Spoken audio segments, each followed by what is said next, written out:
So George Clooney. So George Clooney. So George Clooney.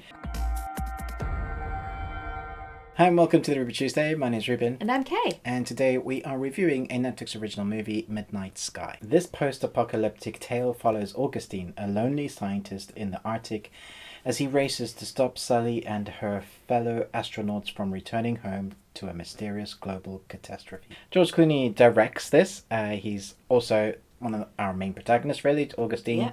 With Felicity Jones, David Oyelowo, Iris, I can't pronounce the actress's name, Kyle Chandler. I love the cast in this. I thought they were really great. There are two stories here. One with George Clooney's character looking after this science thing. He's a bit ill. And then we have another story of a group in space, in a space station hub that's floating along from the planet that they've come back from. And that's where our two stories consist. And it floats back in between the two, interlacing the storyline. That sounds more exciting than this movie is at times. It's a very slow burn, I think would be fair to say. It also will win awards for its cinematography and its visual stunning. style. All the way through, there are shots, even really, really basic shots inside a building. You know, that can often just look really boring. You could have gone the easy route and just done a static 2-point shot and, filmed George Clooney's beard. Because let's be honest, George Clooney's beard is amazing. Is epic. I've beard envy when it comes to George Clooney. He has aged well. He has. Like a fine South African wine. He looks like a grandpa that you want to cuddle with now. Although not his character that he plays in this, just his face. And so for the most of this film, we have George Clooney and this young actress who I actually thought was really good. She was excellent. She has a lot of screen presence. Really? She doesn't have a lot of dialogue, as you will find out. Yeah. Her character's name is Iris. And I was just kind of blown away because George Clooney has screen presence. Yes, He's always had that in the eyes, the way he talks. He obviously had a very specific style that he wanted to implement for this story. And I think he... it's going to split audiences. Yeah. Because he's gone, I wanted to look like this, reminiscent of Space Odyssey's slowness and sci-fi, but very realistic for the most part, which is quite funny because our son watched this and he was loving it until a certain scientific point, and then it was like, that would never happen. Yeah, he was very cross. Then it lost him. He just was grumpy for the rest of the movie and left like 10 minutes before the end. He's like, I can't anymore. I can't. It was a great film. Why did you do that? Yeah. He was really angry. So I think it was really interesting, the three of us watching it together, because you were really bored. Like, really bored. I was really enjoying it, and our son Ethan was really enjoying it up to midway, and then he just lost it with the science. Yeah. I didn't really have a problem with the science, but from that point on, it just felt so predictable. Like, everything that I wanted to happen happened. Everything that I didn't want to happen also happened because I knew it was going to happen, because that was the predictable nature of the film. Yep. I think it was beautifully made. I think that, it's so purposeful, and you can really see that Clooney has really thought about this as a director as well. He's thought about like each shot and how he wants it to be. But in doing that, I think there's a little bit of indulgence that has been taken. And so, there's a lot of scenes that just needed to be shorter, that just needed to be cut. There's so much mise-en-scene. It's like, so one of the crew members on the space station wants to go and have a conversation with another crew member. So we watch him, we film him, we follow him walking to get to the other crew member to talk to him. Yeah, there's so much you could cut out. Totally unnecessary. The pacing would have been much quicker. Probably would have felt a lot better had someone else maybe spoken to George and going, you need to take your hands off the reins a bit and allow the editor to do that. Yeah. Because it is padded. It's very padded. And so if you don't believe me, maybe you take stock into Rotten Tomatoes and Metacritic. And it's a bit of a conundrum here because the score is quite low.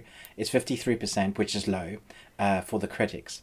Now, the audience score is even lower than that, which is normally very unheard of. It's normally the critics that are the ones that like, this is a great film, and the audience go, no, what are you talking about? This is a load of doo-doo. Yeah. This time we have, for the most part, both on Metacritic and on Rotten Tomatoes, suggesting what I was feeling somewhat, that it is drawn out. But that's not to say that there isn't a good film here. A lot of the remarks I saw people commenting about was that it has no heart. And I think you missed the point, because I think it it's had got loads of a heart. hell of a lot of heart. Wow. I think that's probably the best moments in this film. Yeah. Whether you like the science or not, the characteristics portrayed by our characters, from George and the girl, they are amazing moments.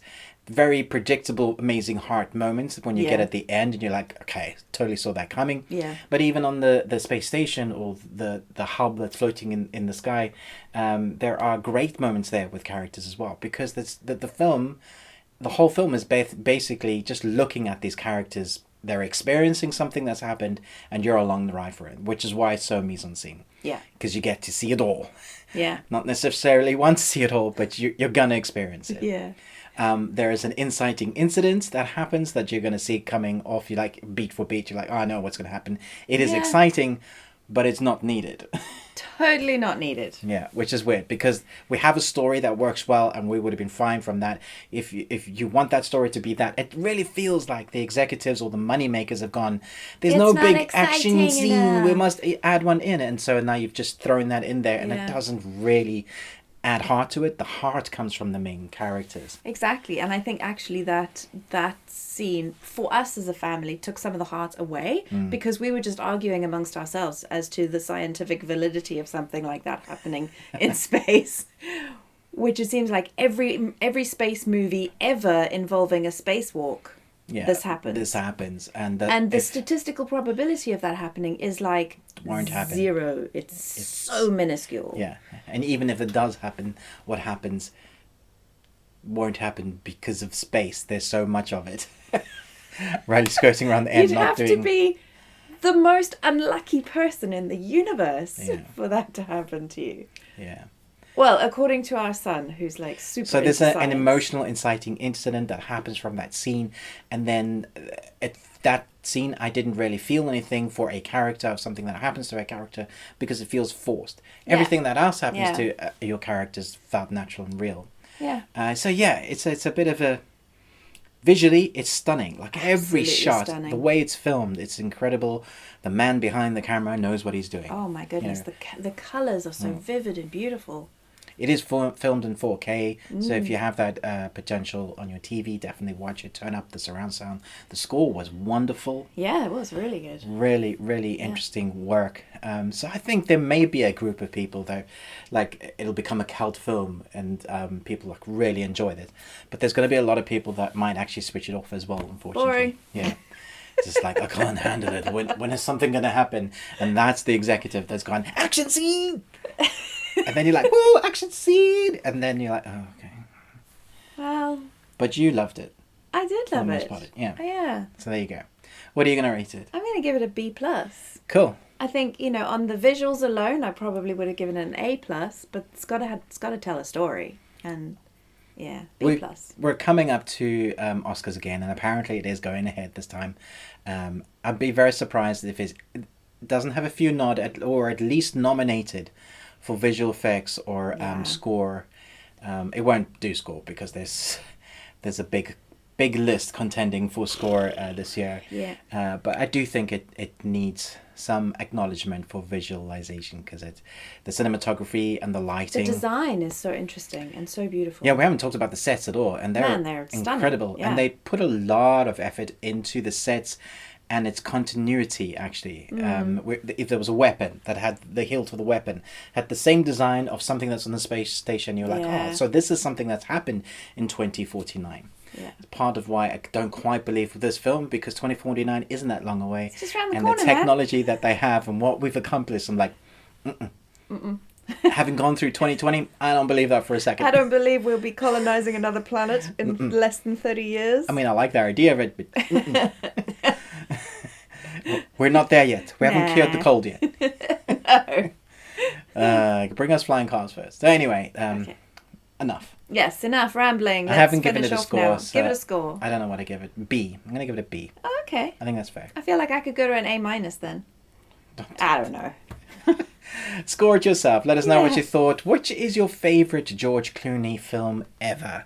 Let us know in the comments below. I do like that he's aged well and he's doing more than acting, directing. I'd like to see what else he can do. Grandad Clooney. Grandad Clooney, yeah. Thanks so much for watching this, but most of all, until next time, remember, Live long and Tuesday.